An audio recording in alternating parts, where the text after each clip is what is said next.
to invite you all to the event as the official host, an event that is going to be the milestone in the history of SK Hospital. ആധുനിക വൈദ്യശാസ്ത്ര രംഗത്തെ വിസ്മയകരമായ നേട്ടങ്ങൾക്ക് സാക്ഷ്യം വഹിക്കുന്ന ഈ സുദിനത്തിലേക്ക് ഏവർക്കും ഹൃദയം നിറഞ്ഞ സ്വാഗതം. SK ഹോസ്പിറ്റലിൻ്റെ ചരിത്രത്തിൽ മറ്റൊരു സുവർണ അധ്യായത്തിന് തുടക്കം കുറിച്ചുകൊണ്ട് ഇന്ന് നമ്മൾ 3 സുപ്രധാന സംരംഭങ്ങൾക്കാണ് ഇവിടെ തുടക്കം കുറിക്കുന്നത്. റോബോട്ടിക് സാങ്കേതിക വിദ്യയുടെ സഹായത്തോടു കൂടി ശസ്ത്രക്രിയാ രംഗത്ത് അത്ഭുതകരമായ കൃത്യതയും സുരക്ഷിതത്വവും ഉറപ്പാക്കുന്ന സെൻറ്റർ ഫോർ റോബോട്ടിക് സർജറിയുടെ ഉദ്ഘാടനം ഇവിടെ നമ്മുടെ ബഹുമാനപ്പെട്ട ആരോഗ്യ വകുപ്പ്, ദേവസ്വം, കുടുംബക്ഷേമ വകുപ്പ് മന്ത്രി ശ്രീ കെ മുരളീധരൻ സാർ നിർവഹിക്കുന്നു.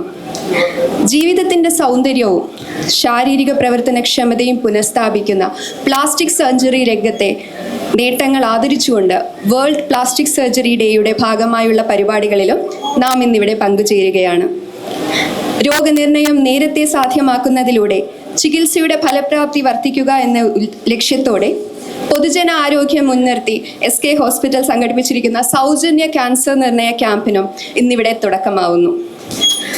I extend a warm and heartfelt welcome once again to our chief guest, Shri K. Muralidharan Sir, Minister for Health, Family Welfare and Devaswam, Government of Kerala, and our beloved MD, Chairman SK Hospital, Shri K.N. Shivankutti Sir, all other distinguished guests, esteemed doctors, staff members, media, and to each one of you present here today to witness the significant milestone in the history of SK Hospital. ഈ മംഗളകരമായ ചടങ്ങ് ഒരു ഈശ്വര പ്രാർത്ഥനയോടുകൂടി നമുക്ക് ആരംഭിക്കാം. അതിനായി ഏറെ സ്നേഹാദരങ്ങളോടുകൂടി മിസ് ഉത്രയെ ഞാൻ വേദിയിലേക്ക് ക്ഷണിക്കുന്നു. ക്രിസ്തുവും കൃഷ്ണനും അല്ലാഹു നീയേ, നിസ്തുര സ്നേഹനിലയനും നീയേ, സൃഷ്ടിയും രക്ഷയും സംഹാരമേവം ഇഷ്ടപദീശാനിൻ ലീലാവിശേഷം, അഖില ചരാചര രക്ഷകദേവാ, അകമഴിഞ്ഞങ്ങളെ പാലിക്ക ദേവാ, അഴലാകെ നീക്കി അങ്ങാനന്ദമേകി, സകല സൗഭാഗ്യങ്ങൾ ഏകനീ നിത്യം. നമ്മ ഓരോരുത്തരെയും സ്വപ്നം കാണാനും ആ സ്വപ്നങ്ങൾ യാഥാർത്ഥ്യമാക്കുവാൻ പ്രയത്നിക്കുവാനും പ്രചോദിപ്പിക്കുന്ന നമ്മുടെ പ്രിയപ്പെട്ട MD sir. It's my privilege to welcome the man behind the vision, Shri K.N. Shivankutti Sir, Chairman SK Hospital, to address the gathering and officially welcome all of you to this function. 2-3 ദിവസം മുമ്പ് ഞാനൊരു പേപ്പറിൽ ഒരു not കണ്ടു. മറ്റൊന്നുമല്ല, ആരോഗ്യ മേഖലയിലെ ഒരു പുഷ്പമാല കിട്ടുമ്പോൾ അതിൻ്റെ കൂടെ 10 കല്ലേറുകളും കൂടെ ഉണ്ടാവുന്നു. അപ്പം ആരോഗ്യ മേഖല എത്രമാത്രം ക്ലേശകരമാണെന്നുള്ള ഒരു കാര്യമാണ് ആ 2 വാചകത്തിൽ ഉണ്ടായത്. ഇന്ന് കേരളത്തിൻ്റെ ആരോഗ്യ മേഖലയിൽ വളരെയധികം മാറ്റങ്ങളുണ്ടെന്ന് ആഗ്രഹിക്കുന്നവരാണ് നമ്മൾ മലയാളികൾ. കേരളത്തിലെ സാധാരണ ജനങ്ങൾ പക്വമതിയും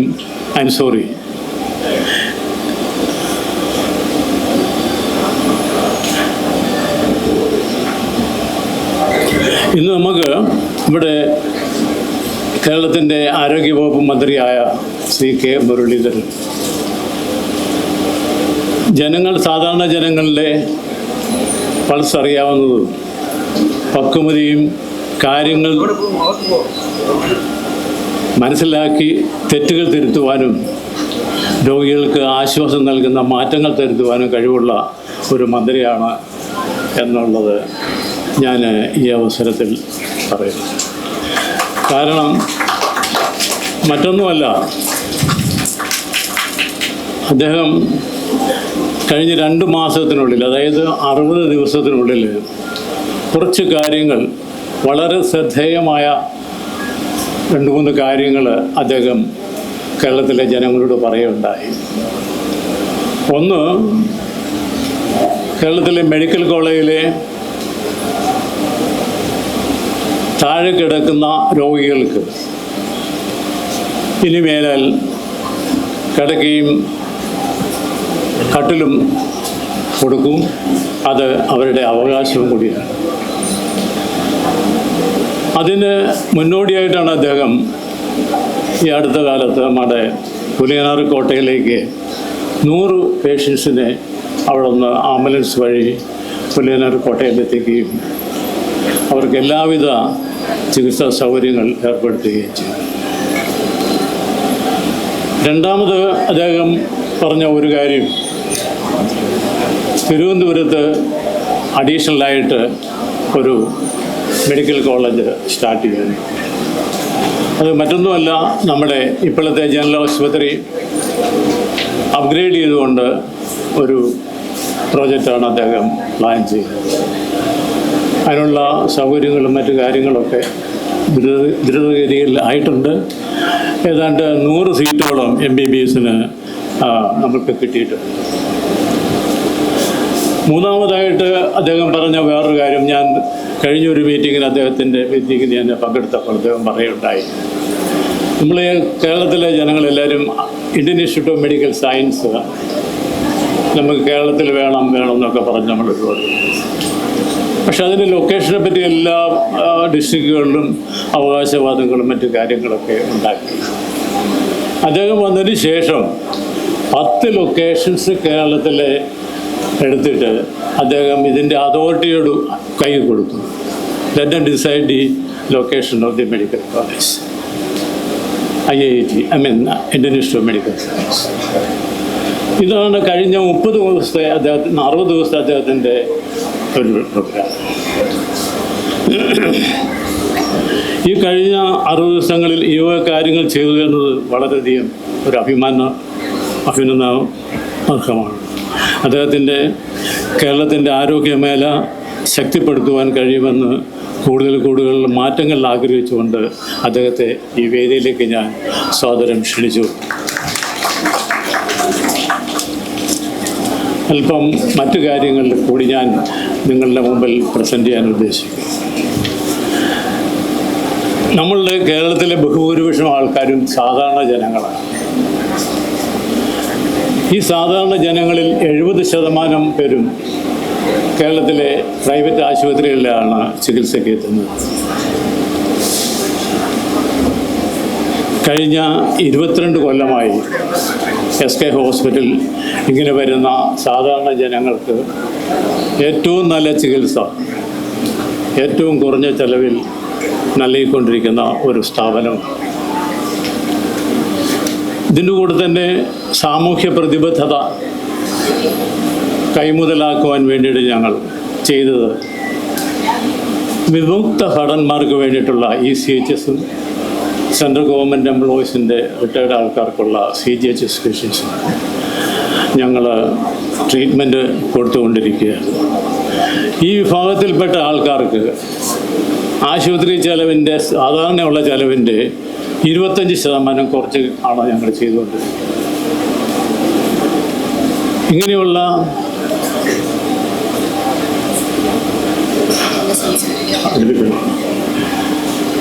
ഏതാണ്ട് 750ഓളം ജീവനക്കാരാണ് നമ്മുടെ ആശുപത്രിയിലുള്ളത്.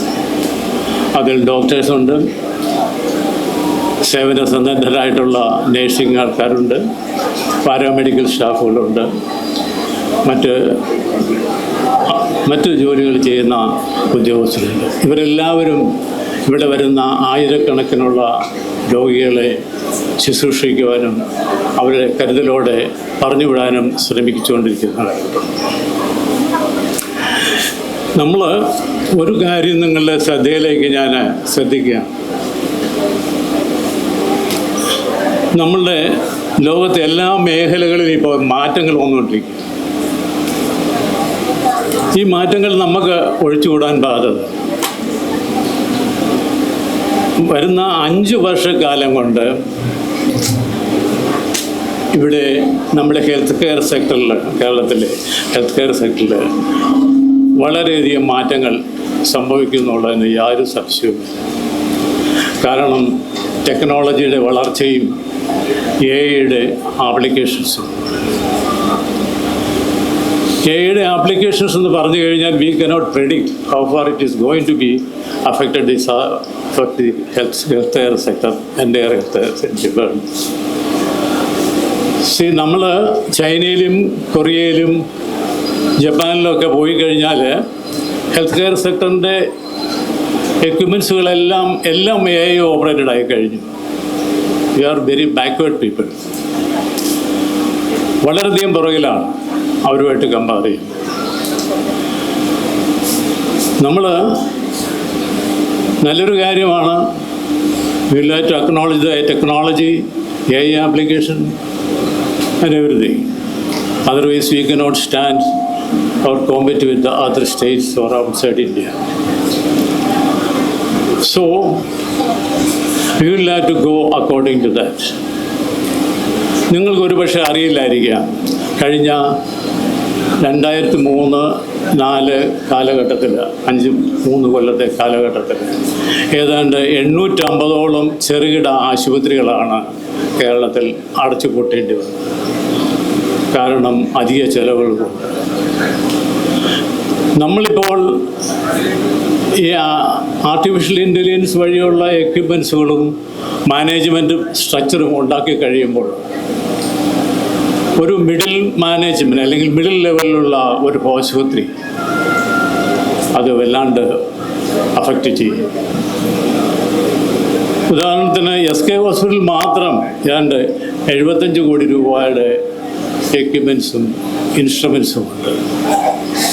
ഇതൊക്കെ റീപ്ലേസ് ചെയ്ത് കഴിയുമ്പോൾ you just think how much burden is going to affect the middle level hospitals. ഒരു ശ്രദ്ധേയമായ ഒരു കാര്യമാണ് ഇത്. AI ആപ്ലിക്കേഷൻ ചെയ്യാതിരിക്കാൻ നിവൃത്തിയില്ല. ചെയ്തു കഴിഞ്ഞാൽ ചികിത്സാ ചെലവ് കൂടുമെന്നുള്ളത് യാതൊരു തർക്കവും. ആ ചികിത്സാ ചെലവ് നമ്മുടെ സാധാരണക്കാരായ മലയാളികൾക്ക് എങ്ങനെ താങ്ങുവാൻ പറ്റും എന്നുള്ളതാണ് നമ്മുടെ മുഖ്യ പ്രശ്നം. അതിന് എനിക്ക് തോന്നിയിട്ടുള്ള ഒരു കാര്യം, നമ്മളുടെ ഇൻഷുറൻസ് ലെവൽ എല്ലാ ജനവിഭാഗങ്ങളിലേക്കും വളർത്തണം. Greater advancements need greater expertise, right? We are deeply honored to have with us a true luminary in surgery, Dr. Baiju Senathipan sir, our head of surgical gastroenterology. He is a trailblazer who has successfully performed over 2,500 complex cancer surgeries laparoscopically, establishing himself as one of the most experienced leaders in the field globally. He is the first Indian surgeon to perform a laparoscopic coloplasty for benign esophageal stricture, an eminent international educator who has spent 2 decades mentoring surgeons in advanced laparoscopy worldwide. With deep respect, I invite you, sir, to address the gathering and share insights about robotic surgery. ഈ ആശുപത്രി സ്ഥാപിതമായത് എനിക്ക് തോന്നുന്നു 2004-ലാണ്. 2005 മുതൽ ഞാൻ ഈ ഹോസ്പിറ്റലിൽ operate ചെയ്യുന്നു. അന്ന് ഈ ഒരു സ്ഥലം മാത്രമേ ഉണ്ടായിരുന്നുള്ളൂ.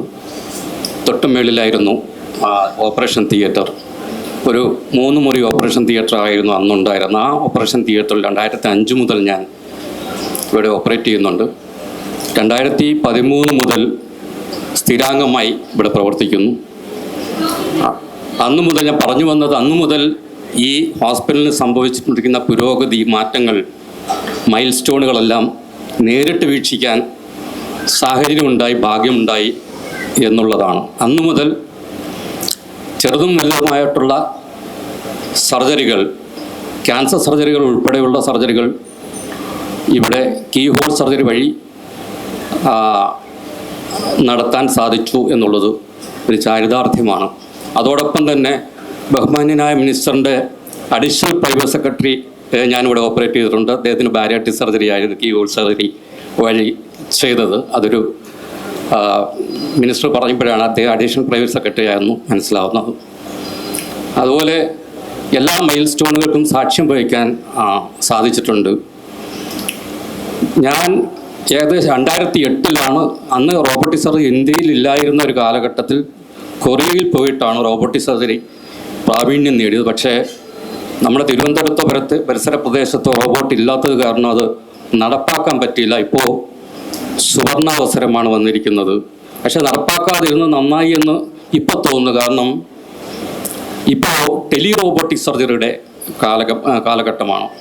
ടെലി റോബോട്ടിക് സർജറി എന്ന് പറഞ്ഞാൽ നമുക്ക് ഇവിടെ ഇരുന്നുകൊണ്ട് മറ്റ് പ്രദേശങ്ങളിൽ ഈ റോബോട്ടിക് സംവിധാനമുള്ള മറ്റ് സ്ഥലങ്ങളിലേക്ക് നമുക്ക് ഓപ്പറേറ്റ് ചെയ്യാൻ പറ്റുന്ന ഒരു സാഹചര്യം നേരത്തെ ഉണ്ടായിരുന്ന റോബോട്ടുകൾക്ക് ആ ഒരു സാധ്യതയില്ലായിരുന്നു. പക്ഷേ ഇപ്പോൾ SSI മന്ത്ര എന്ന റോബോട്ടാണ് നമ്മളിവിടെ ഇൻസ്റ്റാൾ ചെയ്തിരിക്കുന്നത്. അത് പൂർണ്ണമായും ഇന്ത്യൻ നിർമ്മിത റോബോട്ടാണ്. നേരത്തെ വിദേശത്ത് നിന്ന് ഇറക്കുമതി ചെയ്ത റോബോട്ടുകളാണ് ഉപയോഗിച്ചുകൊണ്ടിരുന്നതെങ്കിൽ ഇന്ത്യൻ നിർമ്മിത റോബോട്ടാണ് ഇപ്പോൾ നമ്മൾ ഇൻസ്റ്റാൾ ചെയ്യുന്നത്. സുധീർ ശ്രീവാസ്തവ എന്നുള്ളതാണ് SS-ൻ്റെ ഒരു ഫുൾ ഫോം. സുധീർ ശ്രീവാസ്തവ ഒരു ഡോക്ടറാണ്, കാർഡിയോതൊറാസിക് സർജനാണ്. അദ്ദേഹം സ്വയം ഡിസൈൻ ചെയ്ത റോബോട്ടാണ് നമുക്ക് ഇവിടെ ഉള്ളത്. സുവർണ ലിപികളാൽ എഴുതപ്പെടാൻ പോകുന്ന ഈ ചടങ്ങിന്റെ ഔദ്യോഗിക ഉദ്ഘാടനം ഭദ്രദീപം തെളിയിച്ചുകൊണ്ട് നിർവഹിക്കുന്ന ചടങ്ങിലേക്കാണ് നമ്മൾ കടക്കുന്നത്. പ്രസാദനായ നമഃ. ഓം അമോഘ സിദ്ധയേ നമഃ. ഓം അമിതായ നമഃ. ഓം മന്ത്രായ നമഃ.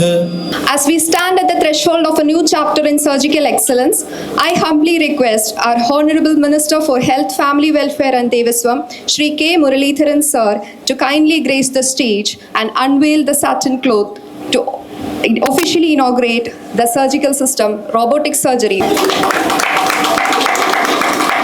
SKയുടെ ചരിത്രത്തിന്റെ ഭാഗമാകുന്ന നിമിഷമാണിത്. With this act, we officially inaugurate our Center for Robotic Surgery. നാം കേരളത്തിൽ ആരോഗ്യരംഗത്തൊരു നല്ലൊരു ചുവടുവെപ്പാണ് റോബോട്ടിക് സർജറിയിലൂടെ ഇന്ന് ഈ ആശുപത്രി എൻ്റെ പ്രവർത്തനത്തിൽ ഒരു മികച്ച പ്രകടനം കാഴ്ചവെക്കുക. ഇത് കേരളത്തിലെ ആരോഗ്യരംഗത്തിന് വളരെയധികം കരുത്ത് നൽകുമെന്നുള്ള കാര്യത്തിൽ സംശയമില്ല. ഇതിൻ്റെ പ്രവർത്തനങ്ങൾ ഒന്ന് നേരിട്ട് കാണാൻ കഴിഞ്ഞപ്പോൾ റോബോട്ടുകൾ സർജറി ജോലി നിർവഹിക്കുന്നതോടൊപ്പം തന്നെ അതിനെ നിയന്ത്രിക്കുന്ന എക്സ്പേർട്ടായിട്ടുള്ള ഡോക്ടർമാർ അതിനെ നിയന്ത്രിക്കുന്നു. റോബോട്ടുകൾ സർജറികൾ നടത്തുന്നു. ഒരു പുതിയ കാൽവെപ്പാണ്. സംസ്ഥാന സർക്കാരിനെ സംബന്ധിച്ച് പറയുമ്പോൾ ഞാൻ പലപ്പോഴും സൂചിപ്പിച്ചിട്ടുള്ള പോലെ ഈ ആരോഗ്യരംഗത്ത് നമ്മുടെ സംസ്ഥാനം മുന്നേറണമെങ്കിൽ പൊതുമേഖലയോടൊപ്പം തന്നെ സ്വകാര്യ മേഖലയുടെയും സഹകരണം ആവശ്യമാണ്. സ്വകാര്യ മേഖലയെ സംബന്ധിച്ച് ഇപ്പോൾ ഇതുപോലുള്ള സംവിധാനങ്ങൾ ഒരുക്കാൻ സർക്കാരിനേക്കാൾ ചിലപ്പോൾ അവർക്ക് സാമ്പത്തികമായി സംവിധാനങ്ങൾ. എന്നാൽ സർക്കാരിനെ സംബന്ധിച്ച് ഇതൊക്കെ പ്രോത്സാഹിപ്പിക്കുന്നതോടൊപ്പം തന്നെ കഴിയുന്ന സർക്കാർ മേഖലയിലും ഇതുപോലുള്ള പ്രവർത്തനങ്ങൾ ആരംഭിക്കണമെന്നാണ് സർക്കാർ കണക്കാക്കുന്നത്. ഇപ്പോൾ റോബോട്ടിക് സർജറിയെ സംബന്ധിച്ച് എൻ്റെ മനസ്സിലുണ്ടായിരുന്ന ഒരു ധാരണ, ഈ ഉദ്ഘാടനത്തിന് എന്നെ ക്ഷണിച്ചപ്പോൾ ഇതിൽ പങ്കെടുക്കാൻ വരുമ്പോൾ എൻ്റെ മനസ്സിലുണ്ടായിരുന്നൊരു ചിത്രം, ഇതിനേതാണ്ട് ഒരു 10-30 കോടിയുടെ ചെലവുണ്ടാവുന്ന. അതുകൊണ്ട് ഞാൻ എൻ്റെ ഡോക്ടർ കൂടിയ എൻ്റെ പ്രൈവറ്റ് സെക്രട്ടറിയോട് പറഞ്ഞു, നമുക്ക് തൽക്കാലം ഈ നിലത്ത് കിടക്കുന്ന ഏർപ്പാട് ആദ്യം അവസാനിപ്പിച്ചിട്ട് പുതിയ മെത്തേഡിലേക്ക് നമ്മൾ കിടക്കാം. അതിൻ്റെ കാര്യങ്ങൾ നേരത്തെ ശ്രീ ശിവൻകുട്ടി ഇവിടെ പ്രതിപാദിച്ചു, ഞാൻ ആവർത്തിക്കുന്നില്ല. ഞാൻ പലവണ പറഞ്ഞാണ്, തിരുവനന്തപുരം മെഡിക്കൽ കോളേജത്തെ നിലത്ത് കിടത്തൽ ഏതാണ്ട് ഒഴിവാക്കിയിട്ടുണ്ട്. പക്ഷെ മറ്റു മെഡിക്കൽ കോളേജിലും ഉണ്ട്. പക്ഷേ ഇവിടെ ഇതിന് നേതൃത്വം നൽകുന്ന ശ്രീ ബൈജു സൈന്യാധിപൻ. അദ്ദേഹത്തിൻ്റെ സ്റ്റേറ്റ്മെൻറ്റ് എൻ്റെ മനസ്സിൽ ചെറുതായിട്ടൊരു ലഡ്ഡു പൊട്ടിയിട്ടുണ്ട്. അദ്ദേഹം പറഞ്ഞു ഇപ്പോൾ 10 കോടിയിലൊക്കെ ഒതുക്കാമെന്നാണ് അദ്ദേഹം സൂചിപ്പിച്ചത്. അങ്ങനെയാണെങ്കിൽ ഇതൊന്ന് പരീക്ഷ നോക്കിയാൽ എന്താണെന്ന് ഇപ്പം എൻ്റെ മനസ്സിലുണ്ട്.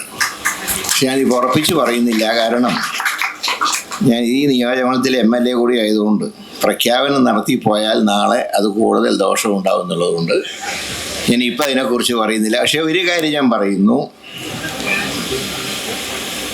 1 കൊല്ലം കൊണ്ട് ഈ സംവിധാനം സർക്കാർ ആശുപത്രിയിലും ഞങ്ങൾ നടപ്പാക്കും. 1 കൊല്ലം എടുക്കും. ഒരു ഗ്യാപ്പ് കൊടുക്കണമല്ലോ. മാത്രമല്ല മിഷൻ്റെ ചിലവ് മാത്രം പോരാ, ഓപ്പറേറ്റ് ചെയ്യാൻ വിദഗ്ധരായിട്ടുള്ള ഡോക്ടർമാർ വേണം, ഡോക്ടറെ സഹായിക്കുന്ന സംവിധാനങ്ങൾ ഉണ്ടാകണം, നടത്തിക്കൊണ്ടുപോകാൻ കഴിയണം. കാരണം ഇവിടെ ഈടാക്കുന്ന ബില്ല് പോലെ സർക്കാരിന് ഈടാക്കാൻ പറ്റില്ല. സൗജന്യ ചികിത്സ ഉൾപ്പെടെ നടത്തണം. അപ്പം അങ്ങനെയൊക്കെ വരുമ്പോൾ ഇരുന്നൊരു ഒന്ന് കാൽക്കുലേറ്റ് ചെയ്യാം. അപ്പോൾ അതുകൊണ്ടാണ് ഞാൻ പറഞ്ഞത് 1 വർഷത്തെ സമയമെടുക്കും എന്ന് ഞാൻ പറയാൻ കാരണം.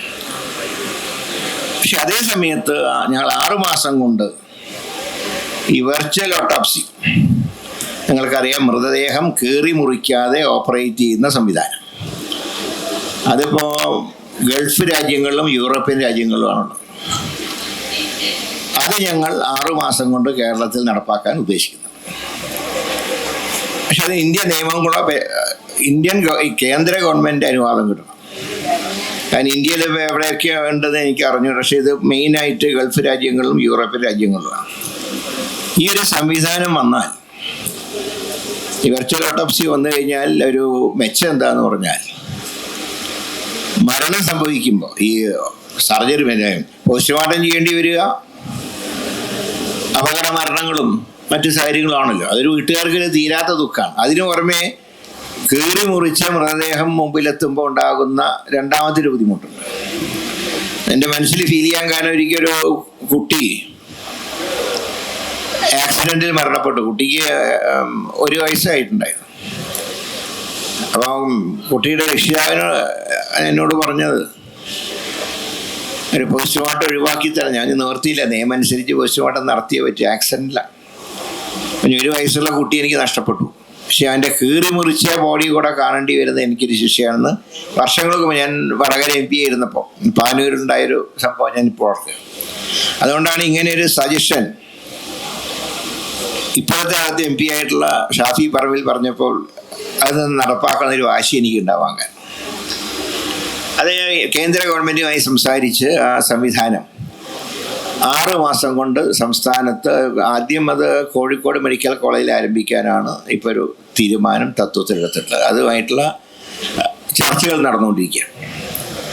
അപ്പോൾ അതുപോലെ തന്നെ റോബോട്ടിക് സർജറി നമുക്ക് തീർച്ചയായിട്ടും ഈ രംഗത്ത് കൂടുതൽ പരീക്ഷണങ്ങൾ ഇനിയും നടത്താനും ഒരു വ്യക്തിയുടെ പൂർണ്ണ ആരോഗ്യം സംരക്ഷിക്കാൻ, രോഗങ്ങൾ നമ്മുടെ ഇഷ്ടത്തിനനുസരിച്ചല്ല വരുന്നത്. അങ്ങനെ വരുമ്പോൾ നല്ല വിദഗ്ധ ചികിത്സ നൽകി പരിഹാരം ഉണ്ടാക്കാനും നമുക്ക് കഴിയണം. എന്നാൽ early detection as the key to cure. രോഗം തുടക്കത്തിലെ തിരിച്ചറിയുക എന്ന ലക്ഷ്യത്തോടെ SK ഹോസ്പിറ്റൽ സംഘടിപ്പിച്ച ഫ്രീ ക്യാൻസർ ഡിറ്റക്ഷൻ ക്യാമ്പ് ഒരു വലിയ ചുവടുവയ്പ്പാണ്. ഇതേപ്പറ്റി നമ്മോട് സംസാരിക്കാൻ SK hospital consultant medical oncologist doctor Krishnan Unni സാറിനെ ഞാൻ ക്ഷണിക്കുന്നു. SK ഹോസ്പിറ്റലിൻ്റെ പുതിയൊരു തുടക്കത്തിനാണ് നമ്മൾ ഇന്നിവിടെ സാക്ഷ്യം വഹിച്ചത്. നമ്മളതൊരു സെൻറ്റർ ഫോർ റോബോട്ടിക് സർജറി ആയി SK ഹോസ്പിറ്റൽ ഉയർത്തപ്പെട്ടിരിക്കുകയാണ്. ഈ ഒരു അവസരത്തിൽ SK ഹോസ്പിറ്റൽ ആ സെൻറ്റർ ഫോർ റോബോട്ടിക് സർജറിയുടെ കൂടെ പ്ലാസ്റ്റിക് സർജറി വീക്കും ഒരു ഫ്രീ ക്യാൻസർ ഡിറ്റക്ഷൻ ക്യാമ്പ് സംഘടിപ്പിക്കുന്നു. പഠനങ്ങൾ പറയുന്നത് അടുത്തൊരു 5-10 കൊല്ലത്തിനുള്ളിൽ ഇന്ത്യ ലോകത്തിൻ്റെ ക്യാൻസർ ക്യാപിറ്റൽ ആവുകയും കേരളം ഇന്ത്യയുടെ തന്നെ ഒരു ക്യാൻസർ ക്യാപിറ്റലായി മാറുമെന്നാണ്. ഇതിനെതിരെ നമുക്ക് പ്രവർത്തിക്കാൻ കഴിയുന്നത് എങ്ങനെയാണെന്ന് വെച്ച് കഴിഞ്ഞാൽ, ഇപ്പോൾ നമ്മൾ കാണപ്പെടുന്ന ക്യാൻസറുകളിൽ ബ്രസ്റ്റ് ക്യാൻസർ ആവട്ടെ, ഓറൽ ക്യാവിറ്റി ക്യാൻസർ ആവട്ടെ, സെർവൈക്കൽ ക്യാൻസർ ആവട്ടെ, ഇതാണ് ലോകത്തിൽ കാണപ്പെടുന്നതിൽ ഏറ്റവും കൂടുതൽ, ഇന്ത്യയിലും കാണപ്പെടുന്നതിൽ ഏറ്റവും കൂടുതൽ. SK hospital consultant obstetrician and gynaecologist doctor Gatha മാമിനെ സ്നേഹാദരങ്ങളോടുകൂടി ക്ഷണിക്കുന്നു. On behalf of SK Hospital and Robotic Surgery team, I consider this a great privilege to propose the vote of thanks today. First and foremost, I express our deepest gratitude to our Honorable Minister for Health, Shri K. Muralidharan sir. Thank you, sir, for sparing your valuable time to inaugurate this facility. I extend a sincere thanks to our Managing Director, Shri K.N. Shivankutty, sir, whose vision and decisive leadership made this dream a reality. And your guidance has been invaluable, sir. A heartfelt thanks to our beloved CEO, Dr. Sandhya K.S. Ma'am, MOM, MS and MA for their meticulous planning, coordination and tireless efforts in bringing this most advanced robotic surgery system to our hospital. A special word of appreciation to our entire team of doctors, surgeons, nursing staff, biomedical engineers, support staff for embracing this new technology with great enthusiasm. We also thank the technical team from SS Innovations for their training and support and making sure our team is fully prepared to use the system with great confidence. To all the media representatives, marketing team and head, thank you for covering this milestone and spreading awareness about our facility. Finally, to all our distinguished guests, speakers, colleagues and well-wishers who have gathered here today, thank you for being part of this proud moment. And thank you, Dr. Induja, for anchoring this session. Thank you all once again. As we conclude today's function, I would like to thank all of you for being part of our historic milestone at SK Hospital. We look forward to your continued support as we step into this new era of surgical excellence. Thank you and have a wonderful day ahead. ഇതെന്ന് പറയുന്നത് SSI മന്ത്ര എന്ന് പറയുന്ന Indian നിർമ്മിത robotic സംവിധാനമാണ്. ഇതാണ് റോബോട്ടിൻ്റെ arms എന്ന് പറയുന്നത്. ഇത് 4 ആമുണ്ട്. അതിൽ ഒരാമെന്ന് പറയുന്നത് ഇത് ക്യാമറയാണ്. ക്യാമറ എന്ന് പറഞ്ഞാൽ നമ്മൾ 3D ക്യാമറയാണ്. അവിടെ ഇരുന്ന് സർജൻ ചെയ്യുന്നത് 3D വിഷനിലൂടെയാണ്. 2 ആംസ് വെച്ചിട്ടാണ് നമ്മൾ മൂവ് ചെയ്യിക്കുന്നത്. ഇത് 3-ാമത്തെ ആമെന്ന് പറയുന്നത് നമ്മൾ വയറ്റിനകത്തുള്ള ഓർഗൻസിനെ റിട്രാക്റ്റ് ചെയ്യിക്കാനും അങ്ങോട്ട് മാറ്റാനും ചകഞ്ഞ് നിൽക്കാനും മറ്റ് ഉപകരണങ്ങളിൽ ചലിക്കത്തക്ക രീതിയിൽ മറ്റ് അവയവങ്ങളെ മാറ്റി നിർത്താനും ഒക്കെയാണ് ഈ 3-ാമത്തെ ആം ഉപയോഗിക്കുന്നത്. അപ്പോൾ ഇത് കൺസോളിലിരുന്ന് സർജൻ ഓപ്പറേറ്റ് ചെയ്യും. അത് അവിടുത്തെ സർജൻ്റെ മൂവ്മെൻറ്റ് ഇവിടെ റിഫ്ലക്റ്റ് ചെയ്യും. ഈ സർജൻ്റെ മൂവ്മെൻറ്റ് റിഫ്ലക്റ്റ് ചെയ്യുന്നതെന്ന് പറഞ്ഞാൽ നമ്മുടെ കൈ തിരിക്കുന്ന സമയത്ത് നമുക്ക് ഇത്ര മാത്രമേ തിരിക്കാൻ പറ്റത്തുള്ളൂ. ഇതിനപ്പുറത്തേക്ക് തിരിഞ്ഞു പോവില്ല, നമ്മൾ തന്നെ തിരിയേണ്ടി വരും. ഇപ്പം റോബോട്ടിൻ്റെ സംവിധാനം അതല്ല, നമുക്ക് അവിടെ നിർത്തിക്കൊണ്ട് വീണ്ടും റോബോട്ടിനെ കൊണ്ട് തിരിപ്പിക്കാൻ പറ്റുമെന്നുള്ളൊരു ഇതാണ്.